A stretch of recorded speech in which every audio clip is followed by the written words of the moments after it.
25 घरगुती रामबाण उपाय. सीताफळाचे पान मिठाच्या पाण्याने धुवून चगळा, साखर नियंत्रणात राहील. पेरूचे पान खा, विस्मरण होत नाही, स्मरणशक्ती वाढते, दात दुखत नाही. आंब्याचे पान खा, अपचन, मुख दुर्गंधी जाते. सतत गरम पाणी पिण्याने मेंदूच्या नसांना सूज येऊन त्या खराब होऊ शकतात.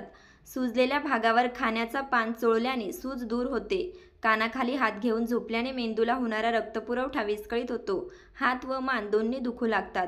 साजूक तूप कोमट करून नाकात थेंब टाका, घोरणे बंद होईल. रोज तीळ खा, 1 महिन्यात हाड मजबूत होतील. थायरॉइड असल्यास नारळाची मुळी मिठाच्या पाण्याने स्वच्छ धुवून रात्रभर पाण्यात ठेवावे, दुसऱ्या दिवशी उकळून प्या. मातीच्या भांड्यातील पाणी पिण्याने वजन कमी होते. काकडी खाल्ल्याने आणि काकडीचा रस पिल्याने दारूची नशा उतरते. लिंबाचा रस थंड पाण्यात मिसळून पिल्याने मासिक पाळीच्या वेदनेत आराम मिळतो. तोंडामध्ये छाले आले असल्यास केळ्याची पेस्ट आणि मध मिक्स करून खाल्ल्याने आराम मिळतो. शेगडीला व्हिनेगार किंवा मिठाच्या पाण्याने स्वच्छ केल्याने दुर्गंधी आणि चिकट डाग निघून जातात.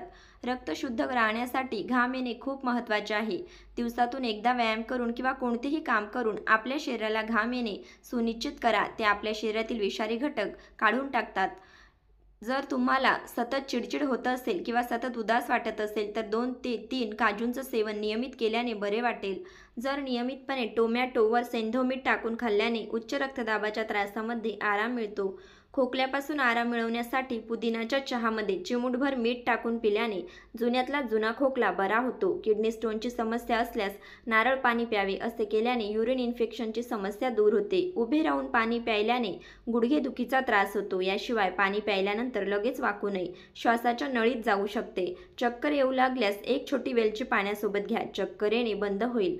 कोरफडीचा रस प्यायल्याने वजन कमी होते, शिवाय रोगप्रतिकारशक्ती वाढते.